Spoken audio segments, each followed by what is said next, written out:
Episode 58 of the Pilot podcast takes off now. Hi, my name is Reed Chuda. I'm a first officer on the Pilatus PC-12, and I run media and marketing for iFlight Aviation. What is going on, AV Nation, and welcome back to the Pilot podcast. My name is Justin, and I am your host. Today is episode number 58, featuring Reed Chuda. Reed is a Pilatus PC-12 first officer for a fractional company flying all over the country trying to build his hours. Some of the things Reed and I do focus on today are talking about flying camps. I have never heard of a flying camp before, but it sounds great. It sounds like an awesome time and a great way for a future Av geek to find out what he loves about aviation. Aviation, if you like today's episode, please leave us a review on iTunes. Also, check out our awesome website designed by Matt Dell. It's www.pilotthepilothq.com. And please check out our Patreon page, patreon.com/pilotthepilot. The keychains are finally in, and they will be going out as soon as I get home. I'm currently in San Diego right now, but I'll mail those out as soon as I can. Aviation, without further ado, here's Reed Chuda. What's going on, Reed? Welcome to the Pilot podcast. Thanks for coming on. Hey, thanks for having me, man. No problem. I'm excited to have you on. Let's go ahead and get right into it, man. Why aviation? What was the original inspiration for you to start becoming a pilot? I always wanted to do it, but also it was kind of in my blood. My grandfather was in World War II, and he was flying bombers. Oh, cool. He flew bombers in the Army Air Corps. He flew a little bit of everything. My uncle wrote down he was in the B-24, B-25, B-26, B-17, and he had some time in B-29. Dang. Like full-on bomber guy. He had a busy career. Yeah, he did. He did. He was in a couple plane crashes, according to my grandmother. Oh my gosh. Yeah, like that. She's telling me all these stories, and then I'm so happy Grandpa got out of the war. I was about to say, is he still alive? Yeah, that's crazy, man. It sounds like a real badass, to be honest with you. And like now, people are talking about how they have so many type ratings and different jets. It's like, well, this dude's flown every bomber ever made. Yeah, exactly. Like in all these countries, and all of it, like he was. Like I never got to meet him, sadly. But if there's ever that thing like who's that one person to meet, I'd love to meet him just to hear his story. Yeah, I'm sure he has some cool stories to tell. I guarantee he would have some great stories. But being able to fly is another way I get to share with him. That's true. That's very true. And also, my brother is a pilot as well. Cool.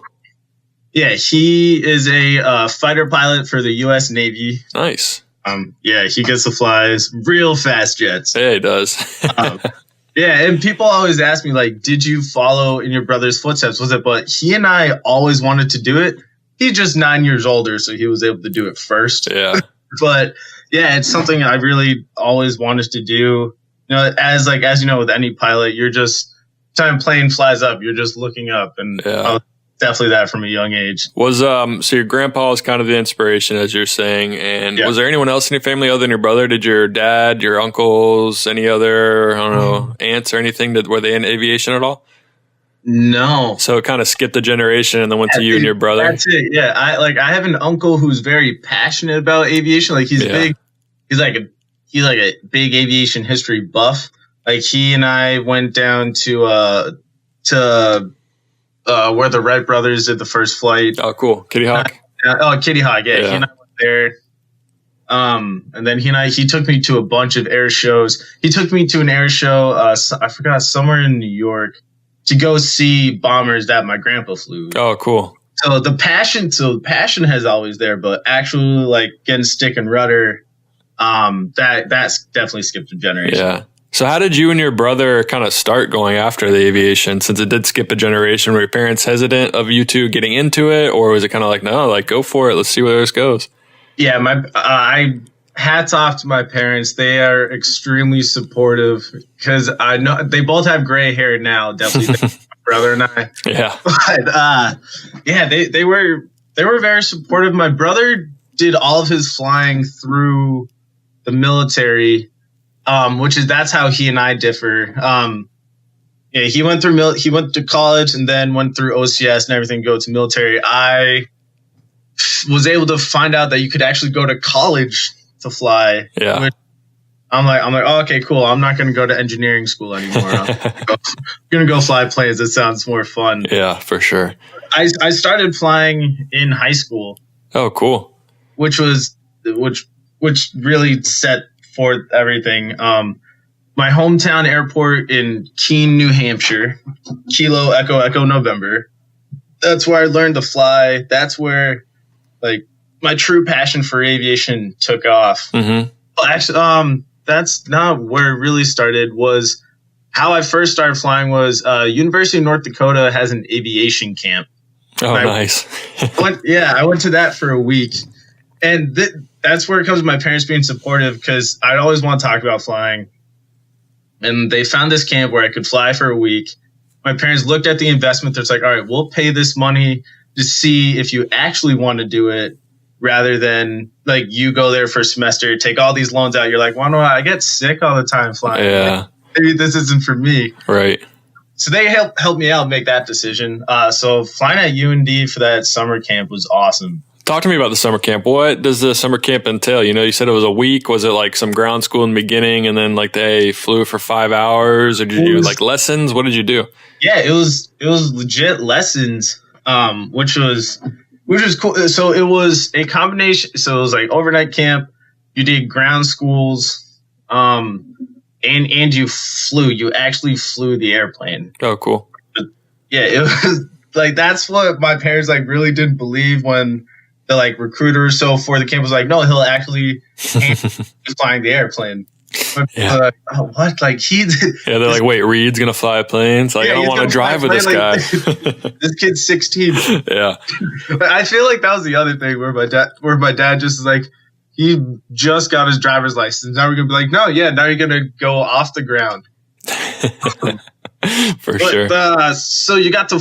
So how they set it up was like you had a ground school every day on what you were going to do your flight lesson for, so that you kind of understand what it was, and how they set it up. So like you start in a simulator, which is very smart. Like day one. What kind of simulator? Like a Frasca simulator? Maybe. Or was it like it wasn't like a full motion one, right? It was just kind of no. It was just a fixed trainer. Yeah. It was trying like a fixed Redbird. Okay, cool. I think back to what it was. Started there, just get like feel, because because the guys I went to the summer camp with, we all came from varying backgrounds. Mm-hmm. Not only varying backgrounds itself, but also within aviation. Like some guys came in with like 10 hours. There's some guys who were coming in who are almost at their private. Some had soloed. I came in with 0 hours. Oh, so dang. It wasn't. I was a little intimidated at first, just to be like, oh, am I behind the ball on what I want to do if I want to be a pilot? But But as soon as I got there, like a lot of the instructors were like, no, you're ahead of it. Like 16, starting to get into it, actually flying a plane, you're ahead of it. No, I would agree. You were ahead of me. I didn't start flying until I was 20, so you're definitely ahead of it. So then you did a lesson every single day for that whole week, and they mix it up. Like, so your first flight was a VFR flight, and you did maneuvers. Then your second flight was an instrument flight. Oh, cool. So you're under the hood and everything. The next day was a cross country. Then the day after that, you flew a helicopter. What? For real? Yeah. Dang. Yeah, it was the craziest thing. I got some photos. It was a Bell something. I can't remember what it was. But that's crazy. So it's like a full immersion. It's like a full immersion in aviation. That's wild. Cool. And then the last day was a night flight. Oh, dang. So if you think about like your private pilot, besides the helicopter flight, they just did like a flight of each thing you'll do. Yeah. And then you land upon it. And I was hooked right away. And it was a great way to like get into it and understand what was going on. How long was each flight? Was it about an hour for each flight, or was it kind of longer than that? Yeah. Like think a normal lesson. It was probably like 0.7 hops or something like that. Oh, cool. Do they try to pitch you why you should come to North Dakota? Or they're like, all right, now here you go. Now this is why you want to come to North Dakota. Well, they pitched it well enough because they had some like financial aid presentations and stuff too. Yeah. And I almost went to UND. I was going to say, did you go? No, I'll dig into that story a little bit later too. That was interesting. Yeah. But yeah, so I went to that camp. And I was absolutely hooked. I was heading into my senior year of high school. And I had a different summer than everyone else from my hometown. Absolutely. Yeah, well, for like my hometown, like if you love sticks and cows, like you'll be a huge fan. We have them; they're literally everywhere. Yeah, that's funny. Yeah, and then I posted a bunch of like photos on Facebook and showed my friends. They're just like, "What? Like you flew a plane?" Like so many people were thrown off. I flew a plane. There's like, you talk about it, but we didn't know you were actually going to do it. Yeah, I had a buddy in high school that got his private pilot license when he was in high school, and it was the same way. Even I was like, our dad was a pilot. Our dads flew together at the same airline. I was like, you're flying planes? Like, that's so cool, man. It's like, can't believe you get to do it. Like, everyone was just like, thought it was so cool. So, I mean, I would assume it was the same for you too. Yeah, it was. I mean, I can't to this day. I still like can't even describe it. Like, that's just. It just set in like, yep, this is what I want to do. So since you went to a camp and obviously you know that they have intro flights, would you recommend someone go to a camp like that? Or do you think an intro flight's enough to really see if you like it, like flying? I recommend both. I mean, it's whatever you can swing or whatever's available. Like an intro flight is amazing. Like after working at a flight school, you can get that first like taste of right. What it is like. And that's also a cheap way to do it. But the one thing I loved about going to that camp was you did everything. And I was surrounded by other people who were like me, right? Who wanted to fly, and you can really like feed off each other and learn. And some of those guys I met at that camp are still are really good friends of mine to this day. That's cool. Yeah, I keep in touch with 4 of them still. And I mean, we were just talking recently. We're like, wow, that was almost 10 years ago. Time flies. It's crazy. Yeah, exactly. So crazy. I just talked, like one of my buddies just became a captain at an airline. The other ones are flying at the airline. Cool. And like, it's awesome just how well we keep in touch and just that small experience of just hanging out for a week and just like some of the aviation's all about those connections. Right. Well, when you find that you have common interest with other people where you're like, this is the first time you've been around people that love aviation like you do, it's kind of just like an immediate bond that you'll always have together. And you won't talk to each other for years and you'll be like, oh my gosh, what's going on, dude? Yeah. So, it's cool. It's like if you're like at a social event and you hear there's another pilot there and you're like, I got to meet this guy. Yeah, for sure. Where's he at? Where's he at? And also, then you know who the pilots are because they're just talking with their hands. Exactly. There it was. We did this. That's funny. So, what was next for you for afterwards? So you went to the camp, and then what was kind of the process next to becoming a pilot?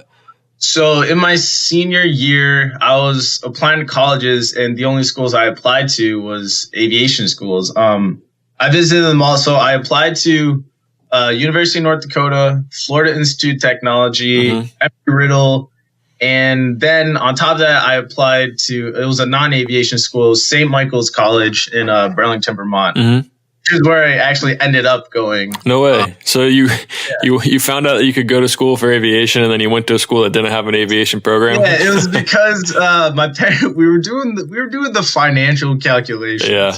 My parents were seeing like how much it would cost. And there's like, what? And I was also really young for my age too. So I was, when I graduated high school, I was 17. Yeah, dang. Like, we don't want our 17-year-old son to go 7 states away. Yeah. And I'm like at the time I was like, no, I can do it. But I look back now, like, I definitely couldn't have done that. And on top of that, like St. Mike's, I got some athletic, not scholarship, but I had an athletic pull to go there, and they gave me a lot of financial aid. Oh, cool. Scholarships to go. So I was going there for a fraction of the price. Oh, nice. Parents and I had an agreement. If I went to St. Mike's, stayed on the dean's list, played sports, and kept my nose clean, then I can go for aviation. Cool. Which I had so much fun that I went to St. Mike's. Because I got to have a college experience outside of aviation and to get away from it, to make sure I still wanted to do it. And that was probably the best thing. So I made a lot of friends there, and I'm still in touch with them. And I was on the soccer team. I'm still friends with the soccer team. Did anyone else want to be a pilot all in your group, or you're the only one? It was crazy. One of the guys on the soccer team was a pilot. No way. Yeah, so he and I. We're everywhere. Yeah, that's the thing. It was like once I found that out, he and I were always talking about it. He keeps in touch with me now. He's a professional soccer player now in Portugal. Cool. So he was better than me. That's funny. He'll come back to aviation when he's done with being a professional soccer player, right? Yeah, exactly. Yeah. Like he's talking about it. He's like, I'm gonna make some money, buy my plane, have fun. I'm like, okay, good for you. We're friends. I can fly that plane too. That's funny. So talk a little bit about the process of like choosing those schools. Obviously you said you're 17, your parents didn't want you to go too far away, but the finances of it, what kind of costs were you coming up with for these aviation schools? Because I don't know if people really understand how much money it actually is to go to these schools and how much cheaper you can do it at a local, aviation like program. So you can go to some community colleges that programs, or you can just go to your local FBO and do it for pretty cheap. Yeah, that's true. Because when I started doing my private at Keene Airport. I think I got my private for probably just under $9,000. Okay. Really, like some people are like, oh, that's a lot. I'm like, no, for private, that's pretty cheap. I would say I think that's about like just below average, if not at average, because I think the average was like 10 grand or something for a private pilot license. Yeah, and the plane was nice, and it was just cheap. It was like $105 wet for a Piper Warrior. Yeah, and had everything you needed. Nice. What kind of avionics did it have? Was it just standard 6-pack? Yeah, it was just 6-pack with the Garmin 430. Cool. So I had a little something in there. You can't hate on the Garmin 430. At the time, I really didn't know what else was out there. Yeah, no, you really don't. It's like G1000. Yeah, that sounds cool, but all I know is this. Yeah. That's awesome. And then when we were looking at some of the other schools, it was a lot of tuition and then flight costs. And like flight costs themselves were like 15 grand each. And then you look at like commercial and multi, those are up in like maybe like 20s or so. So some big numbers. Yeah, real big numbers. Yeah. So I was just trying to find ways where I could finance it myself or whatever I could do for that. So that's what made me go to St. Mike's for the year, to save money and I could work and figure out other ways to pay for school. And then I didn't end up going to any of those. I ended up going to Bridgewater State University for aviation when I left St. Mike's. Okay. What made you choose to go there? Part of it was I could stay in New England. Yeah. I didn't know they had a flight program until a friend of mine who was at Bridgewater was like, oh, they have aviation here. So I was like, what? Yeah. So I went and toured. I liked it. And there's like, if you come in with your private, it helps out. So I was able to knock that off. And what also helped out was since my major, which was going to be aviation science, since it wasn't offered in my home state, I would reduce tuition. Oh, cool. Which helped out a bunch. Nice. What were you looking for when you're looking at a place to start flying? Like was it just cost associated, or did you want to make like location? What was your big things that you're looking at in flight schools? A lot of it was the overall vibe at first. Like, sometimes you walk in somewhere, you're like, I'm not sure if this is going to be a fit. Yeah. Like, I have nothing against all my friends who went to Riddle. Just when I was I just didn't have I couldn't see myself there. Yeah. It's a great program and a lot of good pilots come out there. I just knew it wasn't my fit. No, I mean, for sure. I went to Ohio State, got my private pilot license there. And then when I finished up, I started going around. I looked at ATP. I looked at a flying club in Charlotte, and I looked at another aviation school called Airwood Aviation. And I went to the ATP and the flight school, or the flight club and the flying club, and I just didn't feel it. Like, I met some of the people and I just didn't think it'd be the best fit for me, but people I know have gone there and they had good experiences. So you're right. It's more about what fits you. And I don't think people do a good enough job at that. I think they just like, all right, here's a flight school. I'm just going to go here. I don't think they really like take the time to meet the CFIs, to meet the people in charge, because you can really get a good feel right away about what they're all about and kind of how they talk to you and how they treat you, if they're just there to try to make money off you or if they really care about you becoming a pilot. Yeah, exactly. And like that was it. Like I fully understand it's a business, but it's also like a culture. Aviation is a huge culture. No, absolutely. Yeah. And you need to find the right fit for you. Exactly. I mean, you go to any air show or anything, you'll just see like really nice people just always come together. Right. So just that's one of the things I like about Bridgewater was meeting them.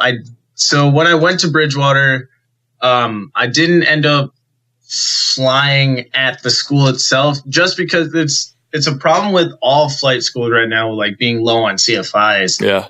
And there just came to a point where I was just on a waiting list for a while. And I just had to make the best decision for me. So I continued my education at Bridgewater. I just switched my degree from flight training specific to aviation management specific. Mm-hmm. I found another 141 school, executive flyers aviation, and I flew there. And that's also where I met my long-term boss, Michael Goulian. Yeah. I worked with him for a while. Nice. So you've been around the block and you've gone to a couple flight schools. Yeah, I ended up going to three. That's funny. Private. I flew at Bridgewater just for a little bit.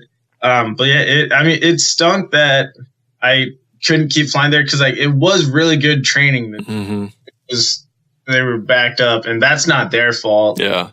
I mean, it's everywhere is trying to keep CFIs. Yeah, I mean, CFIs are hard to come by, and they're starting to make decent money now to keep them there. Yeah. So it's to me interesting to see how the future plays out with the pilot shortage and how it's going to affect training and how they can keep good CFIs as CFIs, because we obviously don't have enough of them.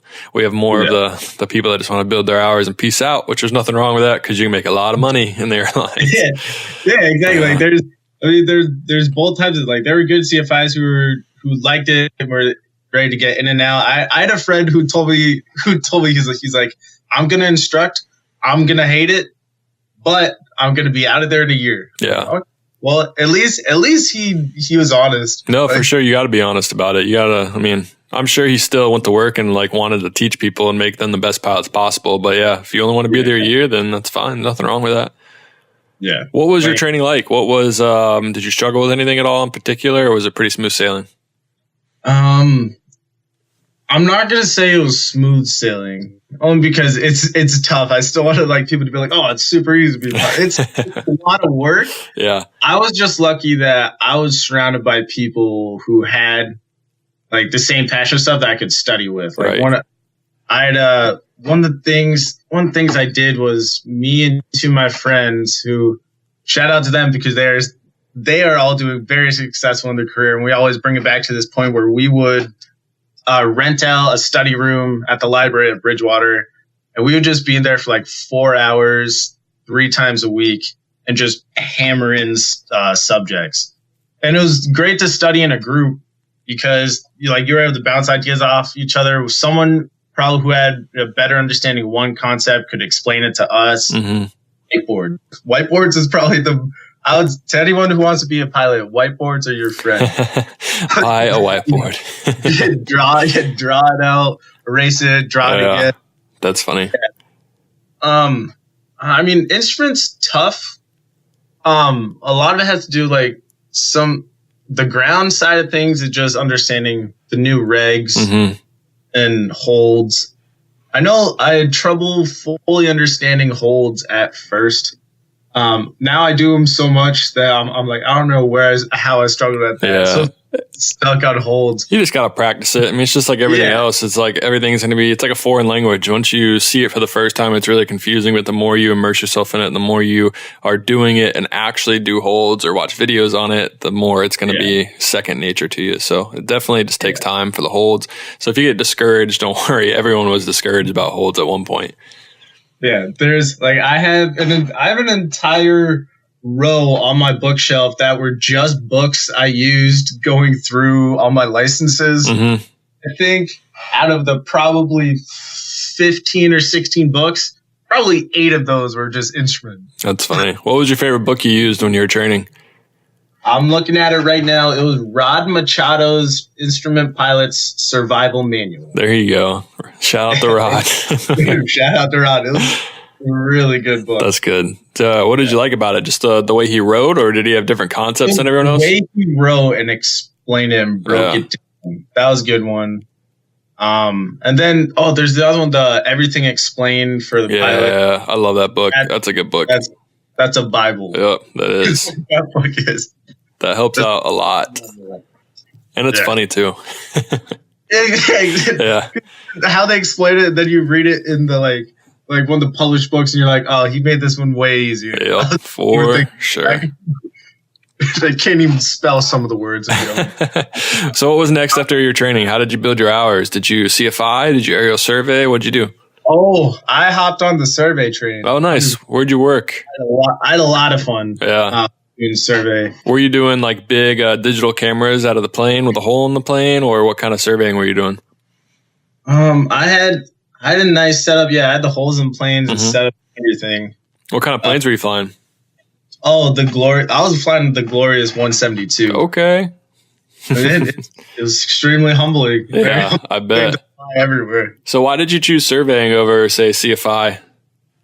It came to a point where once I graduated having my commercial multi and my degree, and I was at a job working in an operations center of the company I fly for now. Mm-hmm.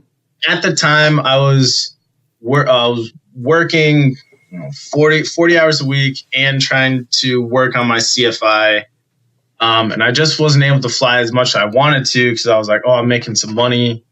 That's nice. And then the opportunity presented itself where, like, if I left, that if I could go fly survey, I'd build up my hours to actually come fly for the company I was working for. Yeah. And in my head, I'm like, 1, I can go fly. 2, someone's going to pay me to fly. 3, I can go travel a little bit. And 4, you don't have to take your CFI exam. Yeah, it was a no-brainer to me. Like, I got a lot of good knowledge studying for my CFI and stuff, and maybe one day I'll finish it, but maybe. Yeah, maybe. But it was an opportunity to present itself that I couldn't say no to. Yeah. What was your experience like surveying? Did you guys just kind of stay in the Northeast, or did you fly that 172 all over the country? Oh, no. Yeah, I'll have to send you a picture because I mapped out everywhere I was. Oh, you should, for sure. I was all over the country. Nashville, Atlanta, Houston, Texas. Nice. Fort McMurray, Alberta, Canada. Cool.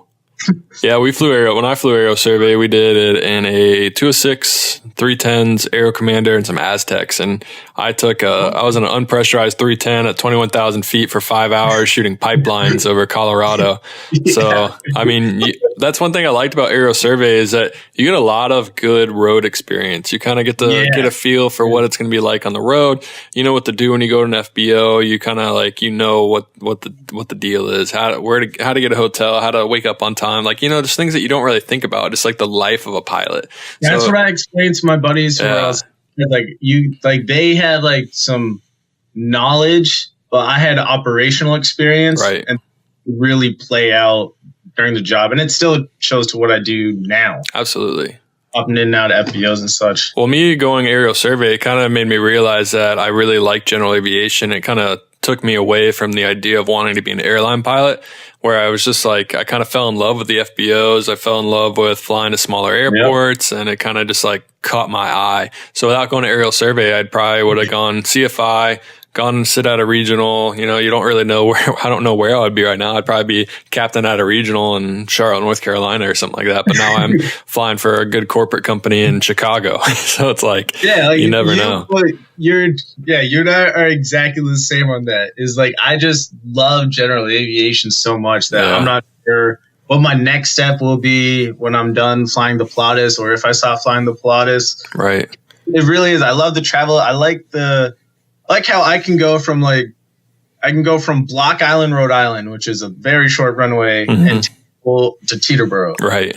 like in the same plane, the same day. Yeah. No, okay, then we're going to go a small place. Then we're going to go to Boston. Yeah. I think I did I went midway to, I went from Chicago Midway to Butler County in Ohio. There you go. I feel like I've been to Butler County. That sounds familiar. Yeah, Hotel Alpha Oscar. Yeah, that definitely sounds familiar. After I land, I'm like, oh yeah, this is weird. That's funny. It's like just north of Cincinnati. Yes, all right. I have been there before. I know exactly. Single runway. Yeah, that's funny. It's just those small perks I love. Yeah, getting to go into taking off out of NASA in the Bahamas and going to like Staniel Key. Yeah. That's really cool. It's corporate life's one of the best. What talk about your survey a little more, because I feel like I'm the only one that I haven't really talked to too many other survey pilots to build their time. Kind of what was the experience like choosing companies? Obviously you said you kind of just found one, or they kind of found you. It kind of was like right place, right time. What was like the maintenance like? Was it shady at all? Or was it a great company to work for? Kind of talk about the highs and the lows a little bit. Yeah, no worries at all. I'll mention their name as well. I flew for Landcare Aviation. Mm-hmm. I remember I talked to you about a little before for some people to go fly survey. Mm-hmm. I had an absolute blast flying survey because you were in charge of your airplane. You were assigned an airplane for projects. Mm-hmm. Depending on like camera configurations, what needed. I won't get too much into that. Don't put us to sleep. Yeah, exactly. But and then on the road, like. You take care of your hotel. They pay for it, but you have like your company cars to take care of everything. Mm-hmm. Ints-wise, you set it up with the FBO, but the company made sure that wherever you stayed, they had maintenance on the field. They hammered home, and they know all the maintenance facilities for the projects. Yeah. None of it was sketchy at all. You just make sure after it was done, like oil changes, you kept track the logbook. When you were ready for an oil change, you would schedule it. Like the company kept track had your logbook too after you would send it in at the end of the month. Mm-hmm. But when you're flying like 5, 6, sometimes 7 hours a day, oil changes come fast. Super fast. They do. That's completely different than my experience. My company didn't care where maintenance was. You only got maintenance when you needed maintenance. By that time, it was too late and something stupid happened or something crazy happened. So it's good to know that there are kind of some good survey companies out there that are kind of reputable and trustworthy. Oh, yeah. And the other thing is like the company, a lot of the guys will stay at that company. Most people are just 1 year. Mm-hmm. But if you fly a second year, you can fly the Aztec. Cool. I know some guys who really loved flying that. So you can get your multi-time, a lot of multi-time. Yeah, multi-time's king. Multi-time is king. That's why I'm build up right now. Yeah, and then one story. I was flying with another guy. He was going home the next day. We were finishing a shoot. We were, probably 2-hour flight away, and we went to go land somewhere to get some fuel and get some food, and then go home. And the company credit card didn't work because our boss. He used the company credit card for personal spending, and he bought like a $40,000 rug in Europe, and it maxed out the credit cards, and so no company credit card worked. And then the guy's like, "Well, I have to go home." It's like, "How do I come home?" They're like, "We have no idea. Like, do you have put on your personal card?" So he put like however much fuel to top off a Cessna 310 to fill up so we could go home. And it's like, who knows if they actually paid him back? I'm sure they might have after he sued him, but it was definitely an interesting experience. And I feel like that's more common than your experience, where once when you're building time, even CFIing, I think has gotten better, but even the survey work and even freight, I think that it's a lot of penny pinching and it's a lot of sketchy people and they're just trying to make a quick buck. So definitely look out for that, because not every experience is like the one that you had, which is amazing. So shout out to the company. I could be overselling it, but I had a yeah, that's funny. I had so much fun because there are guys who would complain about the pay we would get. Yeah, but if one of my philosophies is don't trust a pilot that stops complaining. That's funny. If he stops complaining, he's not thinking. Yeah. Well, let's see. When I was my first aerial survey company, I think I made $25,000. So hopefully made more than that. No, I think I made about that. Yeah. So I think that might be average for that. Yeah. But I also thought it back to one, we were all young, inexperienced pilots. The insurance was probably through the roof. Right. And our hotels were taken care of. like all the FBO fees and plane fees were taken care of. Right. They reimbursed rental cars. So pretty much we were just making money to like survive, which we were able to do. Like I was still able to pay back some of my student loans. No problem. Well, I also think the market's changed since probably we were doing aerial surveys. So I think that it's probably maybe they probably have to pay more now because CFIs can make decent money depending on where you go. Yeah. So you got to convince people to become a CFI, or you got to convince people to be aerial survey rather than CFI and all that kind of stuff. Yeah, but I always highly recommend aerial survey. Absolutely. I got that job because I was in the aviation fraternity in college. And two of the alumni had flown for that company. And then a friend of mine who I was working with at the operations center of my company, he was about to head there. Mm-hmm. And it just came to a point where I was like, nah, I got to go fly. And my friend who was there is like, yeah, spots are open, take it. Nice. Recommendations from the alumni. And then ever since I've left that survey company, I've like sent some of my other friends to go there. Nice. And I one more because I highly recommend it. Like you nailed on the head when you said like pilot road experience is a big thing that you can't learn in ground school. Right. You really can't. You're like, okay, how do I pack for living in a suitcase for the next month? Exactly. It's hard. It was fun to just have like a winter jacket and a bathing suit in like the same space. I still pack that way. Yeah, you've got flip flops and boots. Which is really good. How many hours did you get when you were there? I think I got 700 hours in 8 months. Oh, dang. So you did fly a lot. Was your goal just to get as many hours as possible to move on to the next job? Because it's from the sounds of the talk so far, it sounds like you had a back or the next plan, the next step kind of in your mind already. Yeah. My plan was to keep to move and fly for the company I'm flying for now. Yeah. But I was just gonna keep flying because I was staying in touch with the chief pilot and pilot recruiting while I was on the road. Mm-hmm. Just giving them, hey, I'm at this for hours. Like once I met the minimum, then like I had my application and everything in. And I was talking to the chief pilot, and he's like, yeah, we're back. He's like, I think it was around like February of that year.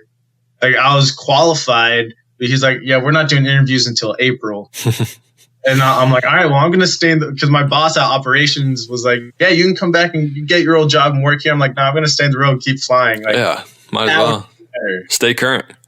Yeah, exactly. Yeah. The hours was better. And then I finished up survey beginning of July that year, came back, interviewed, got the job, started ground school this past October. Oh, damn. October 18. Yeah. Flying the PC-12, right? Oh, love that plane. Yeah, nice. You're flying the new and nice PC-12s. I was flying like the third oldest PC-12 ever made. You were the Legacy? Yeah. They had them upgrade to become a 45, so a PC-12 45, so they weren't too bad. 47E, man. Yeah. Spoiled. I have the funny thing is like how we're talking. I have the poster above my head right now. That's funny. Just looking at it. Yeah, it's so pretty. What was training like for you? Was it like did you have to go fly in a simulator at all? They do all the training in the plane. So they have a really cool way of how they set it up. Like for the interview itself, they just put you in a Redbird simulator, just see how your flying skills are, shoot and approach. Mm-hmm. With ground school, they just have it's not a simulator like that's like certified or anything, but they had something built by flight safety for them. Oh, cool. To train in the Pilatus. So more or less to get used to the avionics, because they found recently that with the next gen that a lot of people couldn't handle the new Honeywell Apex system we're running in there. Mm-hmm. Which, I mean, it makes sense. Like if you go from flying your humble 172 6-pack 430 or KLN, whatever you were rocking, then you come look at 4 screens in front of you. You're like, oh, yeah. information overload. Information overload. Which is crazy. I mean, that was the same thing. I was going from a PC-12 with a 430 and a 530 and then went into a G5000, and it's like, bam, that's a lot of screens. I like it. But I love technology, so it wasn't too hard for me. It was just a different way of thinking, and it's easy after a while. It might be kind of hard when you first sit down, you see all this stuff and you're like, man, this is a huge book. Like, I gotta figure it out. But once you get the flow of it and you kind of understand how it works, it's not too different than anything you've ever used before. It's just, I mean, it is different, but it's not, if that makes sense. No, I get what you're saying. Yeah, it was, like, I'm a big geek too. Yeah. So like I'm like, I got more buttons to push. Yeah. I got more stuff to type in. Yeah. What's your favorite thing about the PC-12? About the Bay Lotus? Well, for starters, like, just look at it. It's so pretty. Yeah, it's a sweet plane. Yeah, you got that nice fan on the front to keep you cool. Or I think that's what they told me in ground school. That's the AC. Yeah.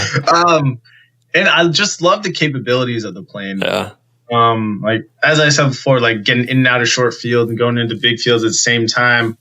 It's funny, like, we'll be going into Boston and they'll be like, plot is slow it down. You're catching up on the A320 in front of you. I'm like, oh, okay, sorry about that. Just throttle back a little bit. Yeah. Yeah, the Pilatus, you can go as pretty much as fast as you want and still slow down and get in and land and not having it and turn off within like 1,500 feet. Yeah, like they're like, we'll be coming in like flats 15 right behind all the big planes going into Boston or anywhere. Yeah. And we're like, we'll just keep it, flats 15 all the way. We can touch down flats 15, still make it off the first taxiway. That's awesome. Yeah. Yeah, it's pretty incredible. Probably has to be it. Just the plane is a full-on machine. And the trailing link gear is nice. Every landing feels like a great landing. Yeah, I mean, you can still mess them up. Oh, you can, but it's definitely more forgiving than other airplanes. Yeah. No, that's 100% true. Yeah. Someone who's like relatively new to the airplane, but like flying it well, like I've definitely had some that were not. Yeah. Well, talk about the place you're at right now. I mean, obviously kind of talk about like the mission you do, why you chose to go to the type of company that you're at now. Because I mean, like I said, the very traditional way of becoming an airline pilot or a corporate pilot is a lot of people just CFI. They go from straight to CFI. They CFI till they get 1,000 hours, 1,200 or 1,500, whatever amount of time that they actually need. And they just go to the regionals and they kind of figure out from there. But why... For you, why talk about the path that you went down? Obviously, we already touched on aerial survey, but talk about why you didn't just wait aerial survey to get 1,500 to go to the regional, or talk about just kind of your thought process and why you wanted to go here and what your experience has been. Yeah, the corporate company I fly for now, I just always wanted to fly for them, and so being able to do so is amazing because I started when I was in college. When I was at Bridgewater, I had friends who flew for this company. And they gave me and my friend a tour of the whole facility and everything early. And we got to talk to the chief pilots. I got to meet them well before I was ready to graduate and before I worked for them. It was just always because I worked at Bedford. That's where I did my flight training out of. No way. I was just there last week. Yeah. At Rectrix. It's a crazy place to train out of. Yeah. Like, it's quick. Yeah. So I trained out of Bedford, so I saw the Pilatus go by all the time, heading over to the FBO and having a friend work there. They got to show me the tour, got to tour the facility later. And so when I graduated college, I knew I'd need to work on hours, but I wanted to start getting in with somewhere. My friend who flew for the company I'm flying for now told me there's opportunities in the operations center. So it was get a good taste of what the working for the company was like from a non-pilot perspective. Because now that I'm flying the line, I have a different, I bring a different perspective to it because I've been on both sides of it. It hasn't bit me in the butt at all. It'll be a lot of times like captains will have to like, why are they doing this? I'm like, I don't know. I can tell you that. Yeah, that's funny. It's like, I have no idea, man. Yeah, but I really love the mission. What's a standard day for you? You talk about the mission. What's a standard day for you guys? Like what's your duty day like? How many hours you flying in a day? Where do you go? Like that kind of thing. it's very hard to answer what a standard day is. Right.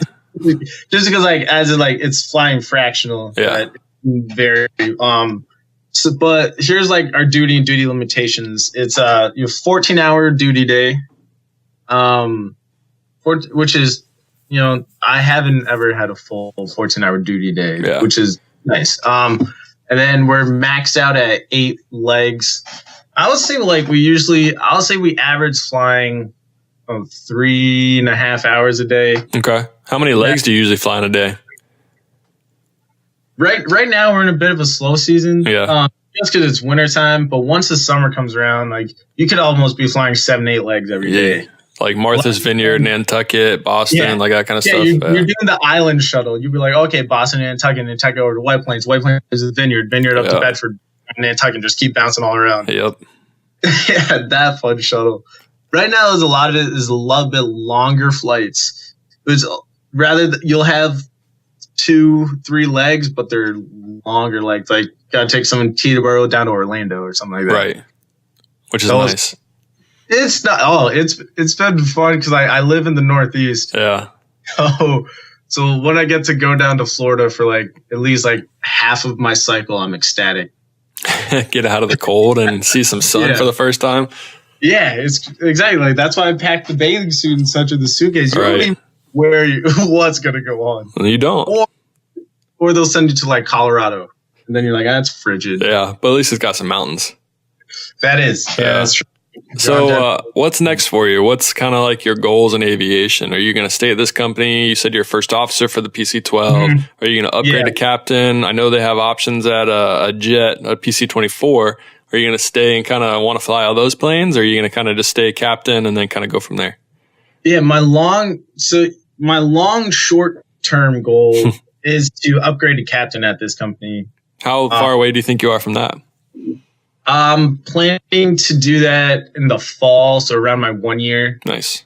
Because I'm almost at the captain hours minimum, but I haven't flown a summer for the company, so I want to fly a summer with the company to get a feel for what it is. Because absolutely, how busy that is. Yeah. I want to get at least one summer under my belt, and a little bit more responsibility on your plate. So it's not a bad idea. Exactly. Right. I am young, but I also look super young too. So if I'm just captain walking past, just are you even old enough to fly this? Yeah, that's funny. I'm 29 and I still get looked at like I'm too young to fly. So, I get it. They're always like, you sure you got this? I'm like, yeah, dude, I got this. Yeah, I'm a happy baby 23-year-old FO. Yeah. Just not everybody. You'll have that for a long time. Yeah. On top, but I plan to stay here. Like I said, at least as a captain for a little bit. Mm-hmm. I have some airline options. Yeah. I have other corporate jet options. But a lot of them have said after I have a year as a captain, will be much better. Cool. Which makes sense. Are you thinking about going to the regionals after this maybe, or going to hold out for a major? I wouldn't hold out. I'd go to a regional. I have a couple. When I was doing survey, I did a lot of regional interviews. Mm-hmm. Only a lot of the cities we would be in, there'd be the career fair or whatever. Yeah. So if we'd have a weathered out day, we'd just go to it, and then I just knocked out interviews because that's awesome. There are companies I know I wouldn't fly for them, but that would just be where they would be based and such. But I did the interviews just to get experience at it, and I recommend that to other people too. Interview practice does not hurt. Not at all. If it's bad, it's good. Yeah. All right, maybe I don't talk about that. Or be maybe I shouldn't mention the fact that he used to scud run. It's no, let's not do that. Yeah. Maybe I shouldn't mention that violation or hooligan in high school. Yeah. Yeah. No, that's a great. I didn't even think about doing that. So that's a great idea. Kind of look up, see what's in the area, because you never know where someone's going to be. You never know what airline's based where. Kind of just do some research. And like you said, if you want to fly for them, or who knows, maybe you think you don't want to fly for them, then you go interview. You're like, oh my gosh, I love this place. Yeah, so you never know. That was the other thing too. I'm not sure if I want to do that, but you meet the people And I'm like, well, I liked the recruiting team, and even if they were lying to me, they were really good at it. That's awesome. That's cool, man. On top of flying, I have a fun side project I like to do. Yeah, what's that? It's iFlight Aviation. It's a kind of social media right now that my friend and I run. Mm-hmm. And what we try to do is, it just started out as two friends who love flying, who like to share their stories. So we're posting pictures of travels. It started when I was doing survey. Like I didn't found the company. Yeah. People always ask me, what made you start it? I couldn't find it. I just tagged along. That's not bad. Yeah, no, not at all. Yeah. He wanted to start it because we wanted to promote aviation safety, promote the fun, inspire like the next generation. And what better way to do that than like a couple young kids who were out flying? So I tagged along when I was flying survey because it was more than just like he was flying in the Boston area, and I was like in St. Simon's Island or down in or anywhere. So it was cool, show a different perspective, show the travel. And then I started doing graphic design and videos for them. Oh, cool. And then my buddy's like, you should just come on board and stop sending me photos. I'm like, all right. Done. Let's do it. Yeah, that's cool. Done. So what's the Instagram tag so people can check it out? Yep. Follow at iFlight_aviation. All right, cool. Yeah. If you follow me on Instagram, I have it tagged. Absolutely. We're all good. Shameless plug of the Instagram. Yeah. Plug it a little bit. Follow it for sure. We love sharing stories. We love when people send us not only their photos, but if you get a license, we always love reposting certificates. Cool. Because that's part of it, is just trying to like spread a bit of the culture, and like also like appreciating like other pilots. Like you don't realize like getting your license or getting your instrument, like it is a big deal, and a lot of us understand like what the work was to get there. Right. Yeah. Just appreciate that. Cool, man. Well, hey, I got a quick rapid fire section for you too before we go. You ready for it? Let's go. Cool, man. All right. Let's see. What's your favorite airplane you've ever flown? The Goodyear blimp. Okay, that's cool. How'd you manage to fly a Goodyear blimp? Yeah. I wanted to say the one because like it doesn't happen often, but it was really cool to fly. That's crazy. How did you manage that? So when I was working for Mike Goulian on the air show team, Goodyear, our sponsors, we were at Oshkosh. The blimp was there, and we had been hosting Goodyear and parties for Goodyear throughout the week. Yeah. And they asked the question, "Do you want to go for a ride in the blimp?" And you're not going to say no. No, not at all. Absolutely. We were flying, and I was talking to one of the pilots, telling him I was a pilot. And he's like, "Oh, cool." He's like, "All right, hop in the seat." Like he kicked his FO out. Like, yeah. The seat. I got to do a couple laps with the blimp, and it was awesome. How was it? Really slow? Oh yeah. I think we were like cruising 30 knots. That's crazy. But it was dealing with thermals. Like you really understood it in the blimp. I bet. Like, full stick down, and we're going like climbing at like 50 feet per minute. Yeah, it's like no. You're like, oh my god. Yeah. What's let's see. What's your least favorite plane? Let's say the ugliest airplane ever made. The Edgley EA7 Optica. I have no idea what that is. I'll have to look that up. Yeah, I'll shoot you a message to look it up. It is just it's gross. Yeah. It doesn't look good. It looks futuristic, but like not in a good way. That's not good. Really good. That's funny. What's your favorite airport you've ever flown to? I'll have to toss out and say it's Staniel Key in the Bahamas. All right. What's your least favorite airport you have to fly to? Oh man, I'm not even sure if I have a least favorite. I'll say Fort Juliet 2. It's a place in Nashville, Georgia. Mm-hmm. It was just a terrible experience going in there because we had an hour and a half sit and there's like no FBO. It's an abandoned plantation area. Yeah. The just a bad experience there. Nothing against anyone from Nashville, Georgia. It's just not fun. Yeah, when I flew freight, I can't even begin to tell you how many times I would fly to an airport that didn't have FBO, and I would just open up the cargo door in the Pilatus and lay on the ground. It's like I didn't have seats, so at least you have seats to sit in. But I was just like laying on the wood floor and just like kicking back, relaxing, playing music. Absolutely. Yeah. All right, let's see. What is are you an Android or iPhone guy? iPhone. I like texting in blue. Cessna, Piper, or Diamond aircraft for training? I'm gonna say Piper. Piper, because I got my private in that. Did a lot of training in Cessnas, but I got my commercial in an Aero and my multi in a Seneca, so nice. I would go all the way. If you won the lottery today, what airplane would you buy?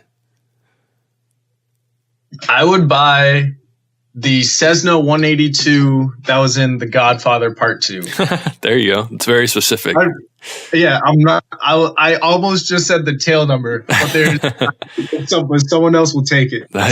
Don't do it. Myself. That's funny. I would buy that because one, I would have Godfather like painted on it. There you go. A fun story because people are like, oh, just 182. I'm like, yeah, but you know the significance of it.